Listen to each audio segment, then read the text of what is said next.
नमस्कार मंडळी, recipe with Rupali या यूट्यूब चॅनलमध्ये तुमचे स्वागत आहे। मी आज बनवणार आहे भरपूर प्रोटीन युक्त पौष्टिक असा मूग डाळीचा हलवा। बरेच जण याला मूग डाळीचा शिरा सुद्धा म्हणतात, बरेच जण हलवा म्हणतात। चला तर मग वेळ न घालवता रेसिपीला सुरुवात करूया। मूग डाळीचा हलवा बनवण्यासाठी 1 वाटी मूग डाळ, 1 वाटी साखर, अर्धी वाटी तूप, काजू बदामाचे तुकडे, थोडीशी वेलची पूड आणि 1.5 वाटी दूध घेतलेला आहे। हे साहित्य एकाच वाटीने मोजून घ्यायचं आहे। अगोदर मूग डाळ घेतलेली आहे ती स्वच्छ धुवून घ्यायची आहे। त्याच्यावरती पावडर वगैरे जर लावली असेल तर ती स्वच्छ 1 ते 2 वेळा धुवून घ्यायची। बऱ्याच जणांची तक्रार असते की मूग डाळीचा हलवा बनवत असताना तो असा चिकट होतो किंवा असा लगदा होतो। तर व्हिडिओ शेवटपर्यंत पहा, एकदम सुटसुटीत आणि व्यवस्थित रेसिपी सांगितलेली आहे। डाळ स्वच्छ धुवून घेतल्यानंतर पूर्ण कोरडी करून घ्यायची, त्यातलं पूर्ण पाणी काढून घ्यायचं आहे। तुम्ही एखाद्या चाळणीवरती वगैरे ही डाळ ठेवून त्यातलं पूर्ण पाणी काढून घेऊ शकता। त्यानंतर आता गॅसवरती पॅन गरम करण्यासाठी ठेवायचा व जी धुवून घेतली डाळ आहे ती त्यामध्ये टाकायची आणि सुरुवातीला गॅसची फ्लेम हाय ठेवायची आणि ही डाळ भाजून घ्यायची आहे। गॅसची फ्लेम हाय ठेवल्यामुळे पटकन त्यातलं जे पाणी असेल किंवा डाळीनं जे मॉइश्चर पकडलेलं असेल ते पटकन नाहीसं होतं, डाळ पटकन कोरडी होते। अशा प्रकारे डाळ भाजून घ्यायची। डाळ थोडीशी कोरडी झालेली आहे। डाळ कोरडी झाली की मध्यम आचेवरती नंतर ही डाळ भाजून घ्यायची आहे। एकदम तांबूस रंग येईपर्यंत खमंग अशी डाळ भाजून घ्यायची। कलर सुद्धा त्याचा बदललेला आहे। ही डाळ थंड करायची आणि नंतर मिक्सरमध्ये बारीक करून घ्यायची आहे। एकदम पीठ सुद्धा करायचं नाही किंवा एकदम जाडसर सुद्धा ठेवायची नाही। ज्या पद्धतीने रवा असतो त्या पद्धतीने अशी रवाळ अशी वाटून घ्यायची आहे। डाळ भाजून घेतल्यामुळे जो हलवा आपण बनवणार आहे त्याच्यामध्ये डाळीचा कच्चेपणा जाणवत नाही। अशा प्रकारे मी ही डाळ भाजून थंड करून नंतर बारीक करून घेतलेली आहे। अशी रवाळ बारीक करून घेतलेली, एकदम बारीक पीठ सुद्धा करायचं नाही त्याचं किंवा जास्त मोठी सुद्धा ठेवायची नाही।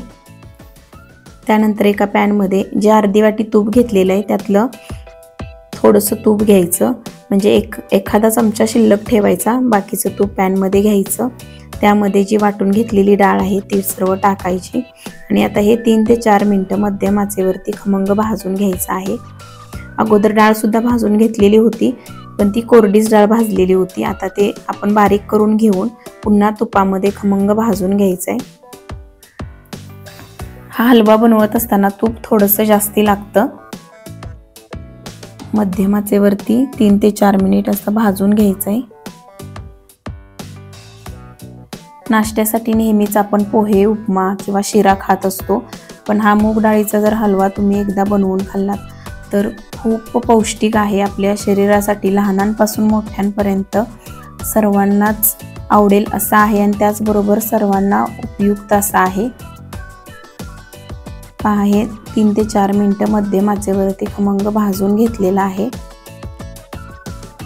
हे खमंग भाजून झालं की यामध्ये 1.5 वाटी दूध टाकायचं। ज्या वाटीने मोजून मूग डाळ घेतलेली आहे त्या वाटीने मोजून 1.5 वाटी दूध घ्यायचं आहे। दूध टाकल्यानंतर हे छान मिक्स करून घ्यायचं।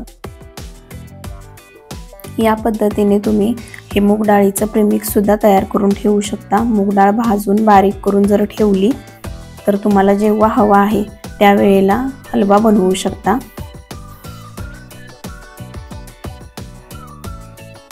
हे छान मिक्स करून झालं की यामध्ये आता 1 वाटी साखर टाकायची। 1 वाटी मूग डाळीसाठी 1 वाटी साखर घेतलेली आहे। तुम्ही अगोदर साखर टाकून नंतर दूध टाकलं तरी सुद्धा चालेल। मी या ठिकाणी अगोदर दूध टाकलेलं आहे, त्यानंतर साखर टाकते। साखर छान मिक्स करून घ्यायची आहे। लगेच विरघळली जाते साखर, जास्त वेळ नाही लागत। बऱ्याच जणांची तक्रार असते की मूग डाळीचा हलवा खात असताना असा डाळीचा कच्चेपणा त्यामध्ये जाणवतो। तर तुम्ही या पद्धतीने जर हलवा बनवला तर तुम्हाला अजिबात तो डाळीचा कच्चेपणा जो असतो तो अजिबात जाणवणार नाही। एकदम खमंग असा हलवा तयार होतो।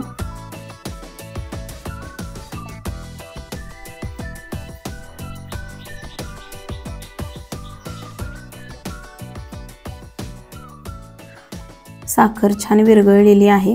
साखर विरघळली की थोडासा चिकट वाटतो, पण थोड्या वेळाने आपण नंतर अजून वाफ देणार आहे याला, किंवा थंड झाल्यानंतर व्यवस्थित सुटसुटीत हलवा होतो।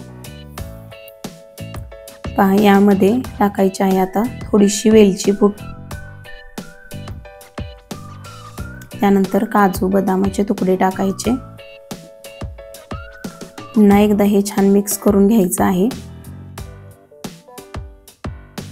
हे छान सर्व मिक्स करून झालं की झाकण लावायचं, 2 ते 3 मिनिटं मंद आचेवरती वाफ द्यायची।